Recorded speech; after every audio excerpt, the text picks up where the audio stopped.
Hello everyone, welcome to this channel. I am CS Ritu. आज का video है Vedanta limited पे।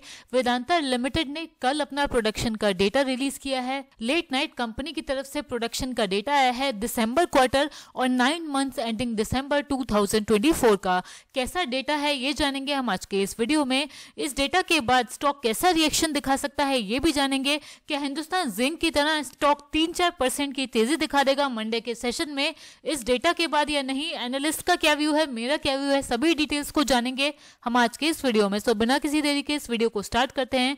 आपसे रिक्वेस्ट है वीडियो को लाइक जरूर करिएगा, चैनल को सब्सक्राइब भी करिएगा ताकि हमें मोटिवेशन मिले। सबसे पहले जानते हैं डेटा कब रिलीज हुआ है। कल लेट नाइट ये डेटा कंपनी की तरफ से आया है। सबसे पहले प्रोडक्शन की हाइलाइट्स की बात करें तो कंपनी ने यहाँ पर बताया है रिकॉर्ड प्रोडक्शन हुआ है एल्यूमिनियम का, एल्यूमिना का और जिंक का इनिशियल 9 मंथ में। एल्यूमिना का प्रोडक्शन ईयर ऑन ईयर 3% बढ़ा है थर्ड क्वार्टर में। एल्यूमिना का प्रोडक्शन 16% बढ़ा है 9 मंथ में।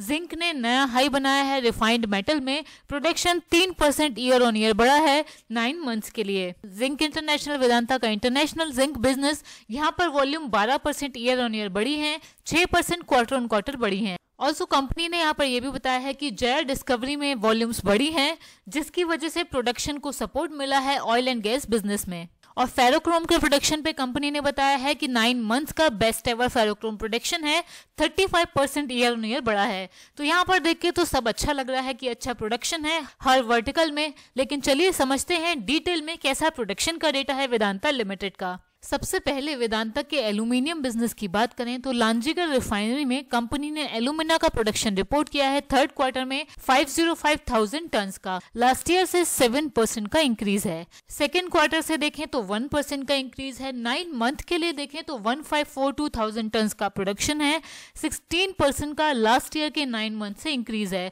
तो यहाँ पर प्रोडक्शन अच्छा है। टोटल एल्यूमिनियम के प्रोडक्शन की बात करें तो 614,000 टन्स का प्रोडक्शन है थर्ड क्वार्टर में, लास्ट ईयर के थर्ड क्वार्टर से 3% का इंक्रीज है। सेकेंड क्वार्टर से भी इंक्रीज है 1% का और 9 मंथ के लिए भी 3% का इंक्रीज है। तो एल्यूमिना का प्रोडक्शन तो यहाँ पर अच्छा नजर आ रहा है वेदांता लिमिटेड की तरफ से। सेकंड बिजनेस की अगर बात करें, जिंक इंडिया में कंपनी का बिजनेस आता है हिंदुस्तान जिंक लिमिटेड के अंदर। हिंदुस्तान जिंक लिमिटेड का प्रोडक्शन अपडेट हमने पहले ही आपके साथ सेपरेट वीडियो में शेयर कर दिया है। शॉर्ट में अगर इसको समझे तो माइन मेटल का प्रोडक्शन थर्ड क्वार्टर में 2% डिक्लाइन हुआ है लास्ट ईयर के थर्ड क्वार्टर के कंपेरिजन में। सेकेंड क्वार्टर से 3% का इंक्रीज है, 9 मंथ के लिए 1% का इंक्रीज है। सेलेबल मेटल का प्रोडक्शन थर्ड क्वार्टर में सेम टर्म्स पे आया है लास्ट ईयर के कंपैरिजन में। सेकेंड क्वार्टर से 1% का इंक्रीज है, बट 9 मंथ्स के लिए अगर देखें तो 3% का इंक्रीज है।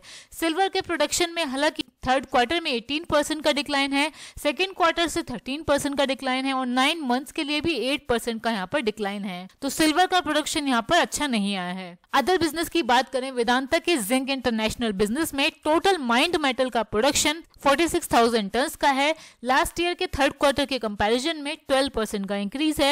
सेकेंड क्वार्टर से 6% का इंक्रीज है, बट 9 मंथ्स के लिए अगर देखें तो 27% का यहाँ पर डिक्लाइन है। गेम्सबर्ग में भी BMM में भी दोनों में 9 मंथ्स का डेटा अगर देखें तो 26% का डिक्लाइन है, 31% का डिक्लाइन है। तो यहाँ पर प्रोडक्शन उतना अच्छा नहीं आया है 9 मंथ्स के लिए। नेक्स्ट बिजनेस की बात करें वेदांता लिमिटेड के, ये बिजनेस है वेदांता का ऑयल एंड गैस बिजनेस। यहाँ पर भी परफॉर्मेंस मुझे अच्छी नहीं लग रही है। कंपनी ने average daily gross operated production 99.4 thousand BOEPD report किया है।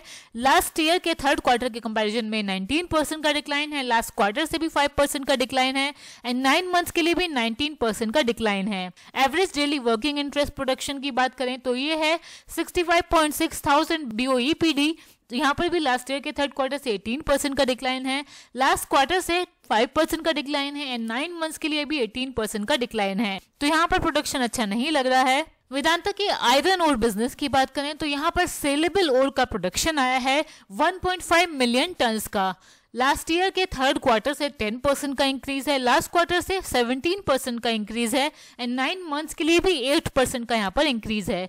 सेल्स में हालांकि डिक्लाइन कंपनी ने रिपोर्ट किया है। सेल्स है 1.6 मिलियन टन्स की, लास्ट ईयर के थर्ड क्वार्टर से 8% का डिक्लाइन है, बट लास्ट क्वार्टर से 55% का इंक्रीज है। लेकिन 9 मंथ्स के लिए अगर यहाँ भी देखें तो 16% का कंपनी ने डिक्लाइन रिपोर्ट किया है।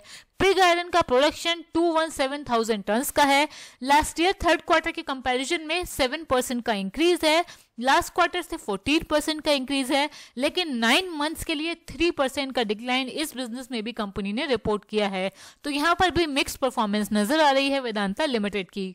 स्टील बिजनेस की बात करें, फिनिश्ड प्रोडक्शन कंपनी ने रिपोर्ट किया है थर्ड क्वार्टर में 329,000 टन्स का। लास्ट ईयर से 3% का डिक्लाइन है, लास्ट क्वार्टर से 11% का इंक्रीज है, बट 9 मंथ्स के लिए यहां पर भी 6% का डिक्लाइन है। तो स्टील बिजनेस में भी परफॉर्मेंस मिक्स्ड है वेदांता लिमिटेड की। नेक्स्ट बिजनेस की बात करें, फैकर बिजनेस और कॉपर बिजनेस। फैकर में आयरन ओर का प्रोडक्शन थर्ड क्वार्टर में कंपनी ने रिपोर्ट किया है 67,000 टन्स का।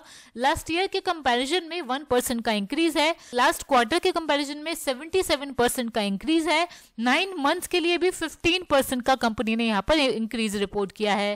फेरोक्रोम के प्रोडक्शन की बात करें तो थर्ड क्वार्टर में 18,000 टन्स है, लास्ट ईयर से 17% का डिक्लाइन है, लास्ट क्वार्टर से 31% का डिक्लाइन है, बट 9 मंथ्स के लिए 35% का इंक्रीज है। तो फैकर बिजनेस में भी कंपनी की परफॉर्मेंस अच्छी है। 9 मंथ्स का प्रोडक्शन इंप्रूव हुआ है क्योंकि न्यू फर्नेस की कमिश्निंग हुई है। कॉपर बिजनेस की बात करें तो यहाँ पर कॉपर कैथोड्स कंपनी ने प्रोड्यूस किए हैं 45,000, लास्ट ईयर से 3% का इंक्रीज है, लास्ट क्वार्टर से भी 9% का इंक्रीज है, बट 9 मंथ्स के लिए यहाँ पर 4% का डिक्लाइन कंपनी ने रिपोर्ट किया है। तो यहाँ पर भी ठीक परफॉर्मेंस मानी जाएगी, बहुत ज्यादा अच्छी भी नहीं है, बहुत ज्यादा बुरी भी नहीं है। एंड वेदांता का लास्ट बिजनेस है पावर बिजनेस। पावर बिजनेस में परफॉर्मेंस कैसी है चलिए समझते हैं। पावर सेल्स कंपनी ने रिपोर्ट करी है 3206 मिलियन यूनिट्स की। यहाँ पर 21% का डिक्लाइन है लास्ट ईयर के थर्ड क्वार्टर से, सेकेंड क्वार्टर से भी 26% का डिक्लाइन है, लेकिन 9 मंथ्स की परफॉर्मेंस अगर हम देखें तो यहाँ पर सेम टर्म्स पे ही परफॉर्मेंस आई है, 0.something% का डिक्लाइन है। तो यहाँ पर परफॉर्मेंस ठीक है लास्ट ईयर के 9 मंथ से अगर कंपेयर करें तो यहाँ पर पावर बिजनेस में भी कंपनी की परफॉर्मेंस ओके ही मानी जाएगी। तो किस बिजनेस में परफॉर्मेंस अच्छी नहीं आई है, तो ये बिजनेस है कंपनी का zinc international business, iron ore business and copper business. इस परफॉर्मेंस पे एनालिस्ट की व्यू की बात करें तो एनालिस्ट भी इस परफॉर्मेंस को मिक्स्ड मानते हैं वेदांता लिमिटेड की तरफ से। तो अब एनालिस्ट का क्या व्यू है, इस परफॉर्मेंस के बाद वेदांता लिमिटेड का स्टॉक कैसा रिएक्शन दिखा सकता है, क्या करना चाहिए इन्वेस्टर्स को वेदांता लिमिटेड के स्टॉक में। ये वीडियो सिर्फ एजुकेशनल पर्पस के लिए है, कोई भी बाय और सेल की रिकमेंडेशन नहीं है। एनालिस्ट के व्यू की बात करें तो एनालिस्ट का ये व्यू है कि वेदांता का स्टॉक पॉजिटिव लग रहा है चार्ट पैटर्न के अकॉर्डिंग। 500 का लेवल जल्दी ही दिखा सकता है। स्टॉक के लिए स्ट्रॉन्ग बेस है, स्ट्रॉन्ग सपोर्ट है 438 के लेवल पे। तो 438 का लेवल इंपॉर्टेंट है। इस लेवल से नीचे की गिरावट अगर ये स्टॉक दिखा देता है तो फिर इस स्टॉक का चार्ट पैटर्न नेगेटिव हो जाएगा। जब तक स्टॉक 438 के लेवल के ऊपर है तब तक स्टॉक एनालिस्ट के व्यू के हिसाब से पॉजिटिव है। शॉर्ट टर्म टारगेट जो एनालिस्ट यहाँ पर देखते हैं वो 500 रुपीज का है। सो ये है वेदांता लिमिटेड की थर्ड क्वार्टर और 9 मंथ्स एंडिंग दिसंबर 24 की परफॉर्मेंस। आई होप आज का वीडियो आपको इन्फॉर्मेटिव लगा होगा। लाइक करिए, सब्सक्राइब जरूर करिए चैनल को। Thank you.